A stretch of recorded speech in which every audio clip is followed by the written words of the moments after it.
Shalom semua, Shalom. selamat malam. Malam. Saya Stefanus bersama dengan keluarga saya, istri saya, Yanti, anak saya. Daniel.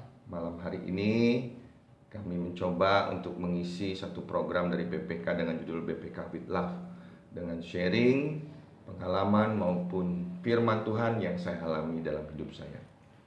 Sebelumnya kita memulai, mari kita satukan hati kita. Kita awali dengan tanda persekutuan kita. Kita nyanyikan satu pujian. Selamat malam Bapa, selamat malam Yesus, selamat malam Roh Kudus. Dalam nama Bapa dan Putra dan Roh Kudus. Amin. Selamat malam Bapa, selamat malam Yesus, selamat malam Roh Kudus. Terima kasih atas anugerah-Mu sepanjang hari ini.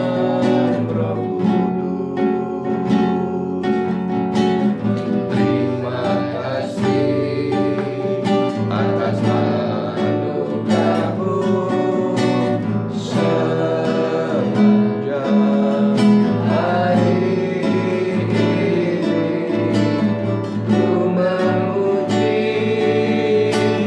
ku bersyukur, ku muliakan nama-Mu. Allah Bapa, Putra dan Roh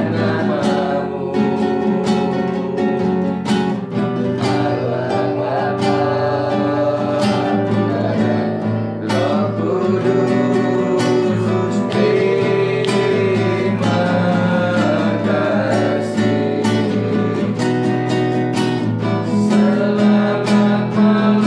kasih.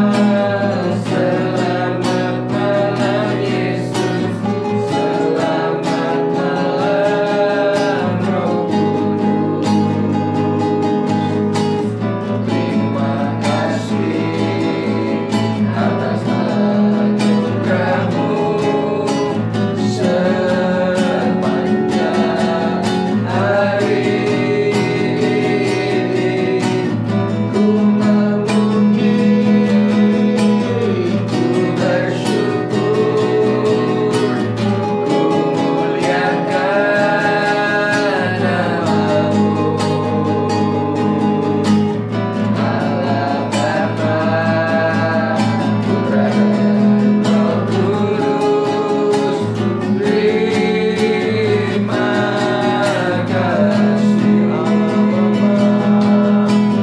Allah Bapa, Putra dan Roh Kudus, terima kasih. Allah Bapa, Putra dan Roh Kudus, terima kasih. Selamat malam Bapa, selamat malam Yesus, selamat malam Roh Kudus. Terima kasih Bapa Surgawi atas penyertaan-Mu sepanjang hari ini. Kami bersyukur Bapa buat perlindungan-Mu, pertolongan-Mu, buat rezeki yang Kau berikan.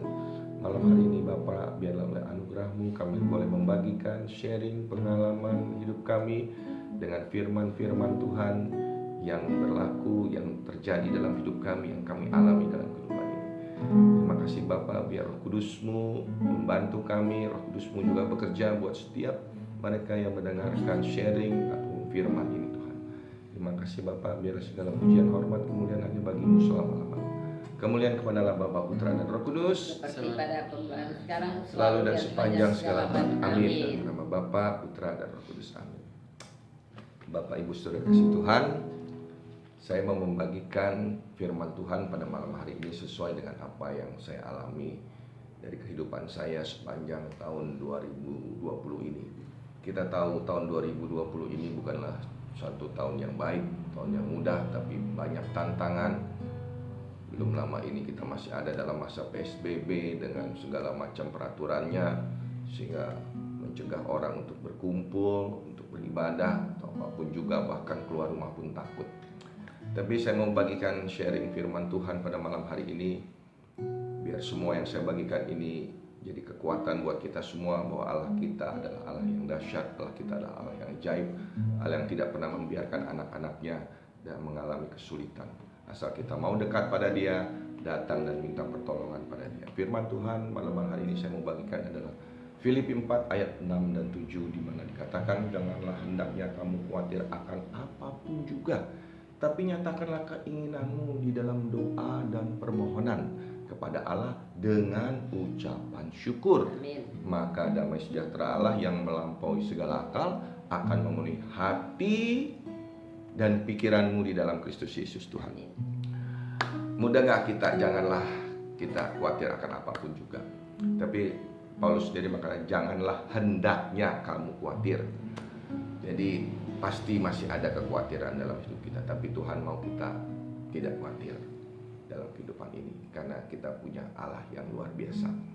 Diawali dari tahun 2020 ini, di mana kita semua tahu tahun 2020 ini kita masuki dengan hujan deras yang mengguyur kota Jakarta sehingga banjir melanda di mana-mana. Rumah saya pun kebagian banjir, masuk air menggenang kurang lebih berapa 1 meter kira-kira gitu.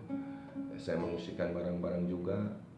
Dan puji Tuhan, saya bisa lewati itu. Tuhan kasih kekuatan pada waktu banjir itu. Saya jalan keluar, saya merasa Tuhan dekat, saya merasa ada hadirat Tuhan. Saya tahu bahwa Tuhan menyertai saya, ada kekuatan dari Tuhan. Saya bisa melewati itu semua dengan gampang karena ada pertolongan dari Tuhan. Terlebih lagi juga karena saya sudah terbiasa dengan kondisi banjir itu, jadi sudah tahu kondisi-kondisi seperti apa. Tapi di samping itu pasti ada penyertaan Tuhan, pasti yang saya rasakan ada kekuatan yang dari Tuhan, sehingga malam-malam pun ketika air sudah mulai naik, saya bisa keluar dengan kekuatan yang Tuhan anugerahkan dalam pribadi saya. Singkat cerita, beralih ke bulan 2 akhir, kakak saya Budi Sutanto dipanggil Tuhan. Bagi mereka yang sering pergi ke Shekinah ikut misa siang, pasti mengenal Pak Budi Sutanto yang juga merupakan seorang prodiakon baik di Paroki Santo Yosef Matraman maupun juga di Shekinah. Diawali ketika dia mau berpulang, mau dipanggil pulang sama Bapak di surga. Dia telepon saya satu pagi, dia tanya kepada saya di akhir bulan Februari itu, bagaimana rasanya kalau sakit jantung? Saya katakan kalau orang sakit jantung itu naik tangganya susah, karena naik tangga itu napasnya capek, berat, ngap-ngapan. Kenapa dia tanya saya sakit jantung? Karena saya sendiri divonis dokter mengalami kelainan jantung dan saya dipasang ring 3 sama dokter jantung di Rumah Sakit Jantung Jakarta, Dr. Wisnu. Tapi saya lalui semuanya itu dalam anugerah dan kekuatan dari Tuhan. Bahkan saya diberikan kesempatan untuk mendoakan orang-orang sakit di Rumah Sakit Jantung Jakarta. Semua adalah anugerah Tuhan. Kemudian setelah 2 hari kakak saya dikabarkan masuk ICU. Saya belum sempat kunjungi karena rumah saya baru banjir dan saya beres-beres rumah. Karena banjirnya itu dari bulan Januari dan juga berakhir berbuntut sampai di bulan Februari. Kemudian saya putuskan karena kakak saya masuk ICU, saya putuskan untuk pergi ke ICU untuk menjenguk kondisi keadaan kakak saya seperti apa dengan istri saya di Halim. Sampai di sana di ruang ICU, waduh saya lihat suasana yang sudah mencekam karena banyak orang yang teriak-teriak dan juga atmosfer di sana tidak baik. Saya merasa banyak malaikat pencabut nyawa di sana siap untuk mencabut nyawa orang. Ketika saya datang ke sana, saya mau berdoa, datang Romo Kris Purba, Romo yang biasa membawakan misa di Shekinah. Romo Kris Purba memberikan sakramen perminyakan. Kami ikut bersama. Setelah selesai Romo pulang, saya kembali lagi kepada kakak saya bersama dengan anaknya. Kita berdoa bersama, kita minta belas kasihan Tuhan agar kakak saya diberikan kesempatan untuk melayani Tuhan lebih lama lagi. Saya bisikan di telinganya, bagaimana kalau kakak saya setuju dan anak-anak juga setuju. Kita minta belas kasihan Tuhan supaya dipulihkan, disembuhkan dan bisa kembali melayani di Shekinah. Karena firman Tuhan saya tahu adalah jika 2 orang daripadamu sepakat meminta apapun juga, maka Bapakmu di surga akan mengabulkannya. Saya percaya firman Tuhan itu berlaku dalam kehidupan kita semua. Saya bisikkan ke telinga kakak saya, minta belas kasihan Tuhan untuk mau melayani sekali lagi diberikan kesempatan. Kalau setuju, kakak saya silakan menganggukkan kepala, kalau tidak menggelengkan kepala. Kakak saya menganggukkan setuju, kami berdoa bersama, minta belas kasihan Tuhan. Saya rasa Tuhan hadir saat itu dekat sekali, kuat. Sudah selesai, saya pulang. Itu kejadian kira-kira udah jam 10 malam ya. Saya pulang ke rumah, jam 12 malam saya ditelepon sama anaknya, Desire, dikatakan bahwa, "Pak, puji Tuhan, Papi membaik, mukanya sudah merah, wajahnya sudah cerah, penuh senyum." Wah, saya bersyukur, terima kasih Tuhan. telah pulihkan kakak saya. Jam 2 pagi saya ditelepon lagi, kata kakak saya gawat. Singkat cerita, nggak lama, kira-kira seperempat jam kemudian kakak saya dipanggil Tuhan. Dalam hati saya, wah Tuhan nggak izinkan seperti ini. Tapi kenapa ya tadi dia udah senyum? Oh, saya tahu ini pasti Tuhan sudah jemput dia. Dia sudah pulihkan dan dikasih pemulihan yang abadi. Karena pada waktu doa saya berminta sama Tuhan Yesus, Tuhan Yesus, kalau sekiranya Engkau tidak mengizinkan, kalau Kau mau bawa pulang kakak saya, Kau sendiri yang datang untuk menjemputnya. Karena firman-Mu sendiri kan katakan bahwa ketika aku mempersiapkan tempat di rumah Bapakku, aku akan datang kembali menjemput Engkau. Saya minta Tuhan Kau sendiri yang menjemput. Saya tahu firman itu di Yohanes. Singkat cerita, kakak kami Pak Budi Sutanto dipanggil pulang sama Bapak di surga.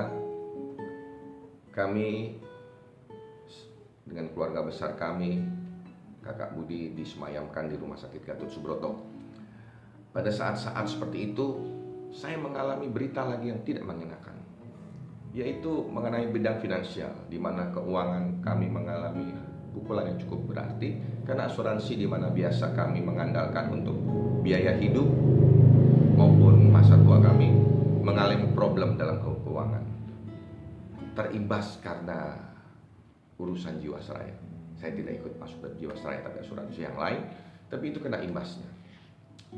Singkat cerita, saya juga cukup bingung karena dengan kejadian begitu, kondisi keuangan saya pasti drop. Saya sudah membayangkan, karena biasa income dapat sekian jadi sekian. Sepertinya misalnya seorang direktur dipecat, kemudian dapat job baru sebagai office boy, cukup besar perbedaannya. Nah, saya pikir, waduh gimana ya, cukup gelisah. Tapi saya menguatkan hati saya, menguatkan iman saya kepada Tuhan. Tuhan pasti tolong saya. Singkat cerita, acara penguburan selesai. Saya tiap malam dengan istri dan anak juga sering berdoa bersama-sama, minta kekuatan dari Tuhan, minta jalan keluar dari Tuhan. Kami bikin mesbah keluarga, kami doa bersama. Di akhir bulan 3, tepatnya tanggal 28 Maret, hari Sabtu, saya dapat penawaran untuk membawakan firman Tuhan di daerah Kapuk, Teluk Gong. Suatu persekutuan doa di mana yang hadir umatnya itu adalah golongan kelas bawah. Dijemput dengan menggunakan angkot, pulang juga diantar pakai angkot. Tidak ada stipendium di daerah sana. Semua berdasarkan kerelaan untuk melayani Tuhan. Saya katakan saya mau, saya siap. Karena firman Tuhan katakan, siap sedialah setiap saat. Beritakanlah firman, baik ataupun buruk keadaan. Saya berpegang pada itu walaupun keadaan kondisi saya kurang baik, tapi saya mau memberitakan firman. Saya mau memberitakan Tuhan kita, Yesus Kristus itu baik. Tuhan yang penuh tanggung jawab terhadap hidup kita, asal kita tetap setia mengikuti Dia. Setelah selesai mempersiapkan bahan firman, malam hari saya mengalami sakit perut. Wah, melilit perut saya. Jadi Jumat malam saya mengalami sakit perut. Saya nggak tahu apa sebabnya. Saya tidak makan yang tidak-tidak, saya makan yang biasa saja. Saya mencoba buang air di toilet, tidak bisa. Hal itu terus terjadi sampai pagi. Sehingga pagi hari badan saya sudah mulai berkeringat dingin, agak meriang-meriang begitu. Saya WA kawan saya bilang, coba bantu saya untuk menggantikan saya membawakan firman. Sepertinya saya nggak kuat. Kawan saya bilang, oke, siap. Kemudian singkat cerita jam 12 siang hari Sabtu, kawan saya datang kemari. Kami berdoa bersama dengan istri saya, dengan Daniel. Kita nyembah Tuhan bersama-sama. Dan ketika nyembah Tuhan itu saya mengalami lawatan dan hadirat Tuhan. Satu perkataan, satu firman Tuhan yang saya ucapkan ketika menaikkan pujian penyembahan itu, saya ingat sekali akan firman Tuhan yang mengatakan di Yohanes 1, pada mulanya adalah firman, firman itu bersama-sama dengan Allah, dan firman itu adalah Allah. Ia pada mulanya bersama-sama dengan Allah. Segala sesuatu dijadikan oleh Dia, dan tanpa Dia tidak satu pun yang jadi dari segala yang telah dijadikan. Dalam Dia itu ada hidup, dan hidup itu adalah terang manusia. Terang itu bercahaya di dalam kegelapan. Kegelapan tidak menguasainya. Saya perkatakan firman itu 2-3 kali.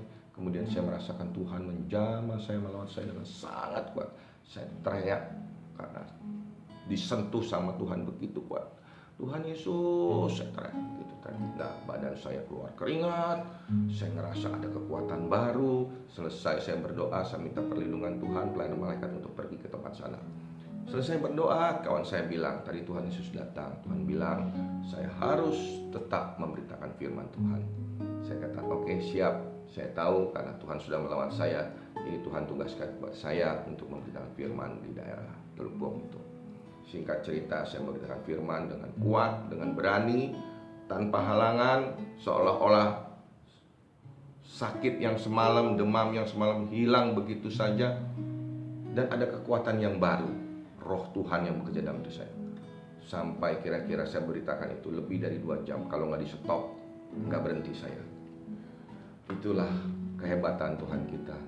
Saat itu saya tahu bahwa Roma 8 ayat 11 firman Tuhan yang berbunyi, jika roh Dia yang membangkitkan Yesus dari antara orang mati diam di dalam kamu, maka Dia juga yang akan menghidupkan tubuhmu yang fana.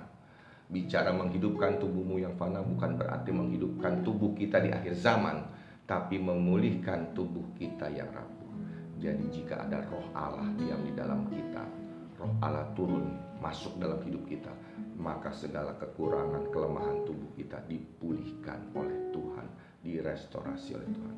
Tuhan kita adalah Tuhan yang ajaib. Amin. Amin. Ada satu lagu yang dimana saya sendiri mengalami. Lagu ini menjadi rema atau hidup yang saya alami ketika saya mau membawakan firman di Kanosa, Wisma Kanosa. Beberapa tahun yang silam, saya waktu itu pun mengalami kurang enak badan. Tapi di mobil ada lagu ini, hanya dekat Allahku, rasa tenang hatiku. Lagu itu saya nyanyikan, saya dapat kekuatan baru. Demam-demam apa semua hilang. Mari sama-sama malam hari ini saya ajak kita semua untuk menyanyikan lagu ini ya. Hanya dekat Allahku di F.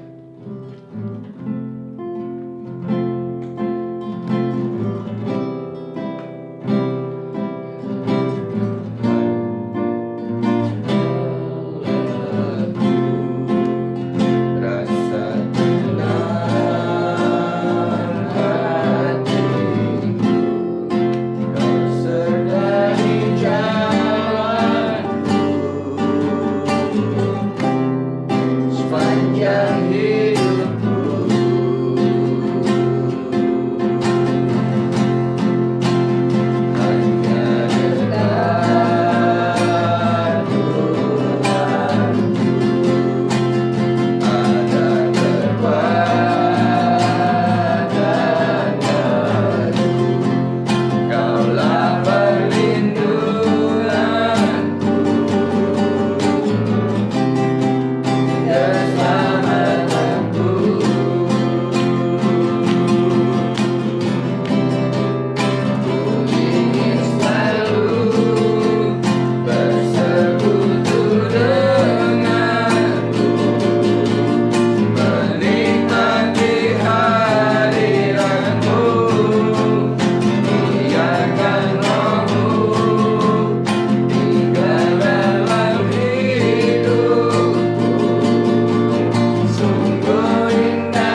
bersama Tuhan. Amin. Amin. Hanya dekat Allah saja rasa tenang hati kita. Hanya dekat Allah kita ada kekuatan baru. Saya alami itu dalam hidup saya. Setiap hari kami sekeluarga adakan mesbah, doa bersama, naikkan pujian dan penyembahan. Kita tahu bahwa Allah bertata di atas pujian. Tuhan bersemayam di atas pujian. Tuhan berkenan untuk masuk dalam hati kita, bertahta di atas kita. Dan juga tidak lupa untuk baca firman. Tiap hari saya selalu baca firman Tuhan, bukan hanya renungan harian, macam-macam firman saya baca. Saya selalu bilang sama Tuhan, kalau pagi kalau mau baca firman, Tuhan, biar saya bisa mengalami firman-Mu yang hidup. Saya mengalami keajaiban dari firman Tuhan. Memang tidak mudah, tapi kalau kita sudah mengalami apa yang Tuhan katakan, kita percaya bahwa Allah kita adalah Allah yang hidup. Amin. Terima kasih. Ini sekian sharing saya pada malam hari ini. Semoga jadi berkat buat Bapak Ibu sekalian. Selamat malam, Tuhan Yesus memberkati.